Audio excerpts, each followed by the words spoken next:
नमस्कार, मी वर्षा तुम्हा सर्वांचं मनापासून स्वागत करते। तर आज आपण उरलेल्या भातापासून छान अशा पापड्या बनवणार आहोत। अगदी कुरकुरीत होतात आणि तोंडात टाकताच विरघळतात अशा ह्या पापड्या होतात। शिवाय आपल्याला झटपट करता येतात। तर इथे हे 1 वाटी रात्रीचा जो भात शिल्लक राहिला होता तोच घेत आहे मी। तुम्ही रेशनच्या तांदळाचा देखील भात इथे घेऊ शकता। आणि आता हा शिजवलेला भात जो आहे तो आपण या मिक्सरच्या जारमध्ये टाकून घेणार आहोत।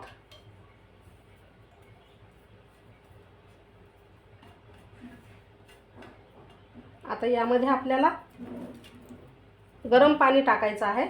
जेव्हा ही पेस्ट आपल्याला बनवायची तर गरम म्हणजे कोमट पाणी थोडं थोडं टाकून याची स्मूथ अशी पेस्ट बनवायची आहे।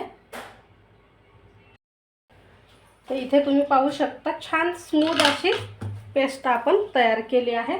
पाणी एकदम नाही टाकायचं, थोडं थोडं पाणी टाकून याची पेस्ट आपण बनवून घेतली आहे। ती एका या भांड्यामध्ये काढून घ्यायची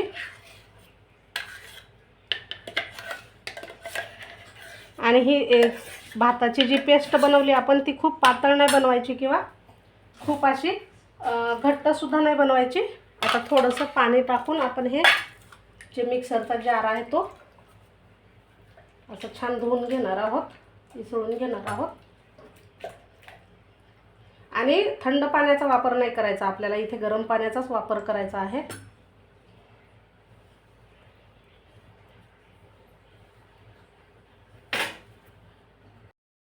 आता या भाताच्या पेस्टमध्ये आपण पांढरे तीळ टाकून घेऊ।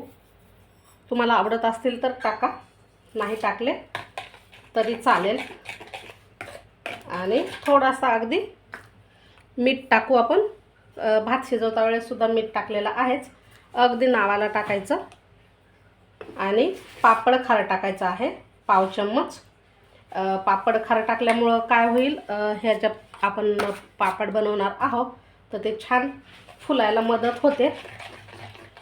आता हे मिक्स करून घ्यायचं आणि हे थोडं घट्ट जर वाटलं तुम्हाला तर गरम पाणी टाका आणि पुन्हा मिक्स करून घ्या। आता हे मिश्रण तयार झालं आहे। याच्या आपण पापड्या टाकून घेऊ। पॉलिथिनवर टाकायच्या आहेत। तर आता आपण या पॉलिथिनवर ह्या पापड्या टाकून घेणार आहोत। छोटे छोटे किंवा तुमच्या आवडीनुसार तुम्ही टाकू शकता। आणि याला अशा पसरवून घ्यायचं आहे, खूप पातळ पण नका करू। आता सुरुवातीला आपण हे फॅनच्या हवेखालीच सुकवून घेणार आहोत थोडा वेळ आणि नंतर मग कडक उन्हामध्ये वाळवून घ्यायचे आहे।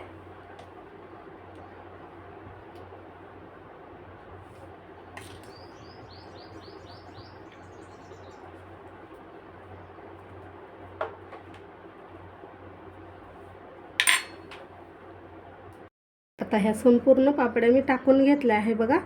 मी इथे थोड्या कमी प्रमाणात केलेल्या आहेत, तुम्ही जास्तही प्रमाण घेऊ शकता। आता इथे 2-3 तास फॅनच्या हवेखाली सुकवते, याला आलटीपलटी करून घेते आणि मग कडक उन्हामध्ये वाळवून घेते। छान पांढऱ्या शुभ्र आणि तोंडात टाकताच विरघळणाऱ्या अशा ह्या पापड्या तयार होतात, खायला अप्रतिम लागतात। तर नक्की करून पहा, कशा झाल्या कमेंट करा। व्हिडिओ आवडल्यास लाईक करा, शेअर करा। भेटू अशाच नवीन व्हिडिओमध्ये। तर इथे तुम्ही पाहू शकता हे आपण जे भाताचे पापड बनवलेले आहेत ते किती छान असे वाळून मस्त झाले आहेत। आता तुम्हाला तळून सुद्धा दाखवते मी। तर सुरुवातीला फॅनच्या हवेखाली सुकून नंतर कडक उन्हामध्ये वाळवून घेतले आहे, म्हणजे हे पापड ना वर्षभर टिकतात। त्यामुळे कडक उन्हामध्ये 2 ते 3 तास जरी वाळवले तरी पुरे आहे। तर आता हे आपण तेलही गरम करायला ठेवलं आहे, तेल कडकडीत गरम करून घ्यायचं आणि पापड तेलामध्ये टाकायचा। तर इथे तुम्हाला तळून सुद्धा दाखवते। तर बघा किती छान असा फुलून तयार झाला आहे हा पापड। इथे तुम्ही पाहू शकता मस्त असा कुरकुरीत आणि खायला अप्रतिम लागतो। तर अजून एक तुम्हाला तळून दाखवते। करायला सोपा आहे, नक्की करून पहा. आणि कसे झाले हे भाताचे पापड नक्कीच कमेंट करून सांगा. अजून सबस्क्राईब केलं नसेल तर सबस्क्राईब करा. भेटू अशा छानशा नवीन व्हिडिओमध्ये.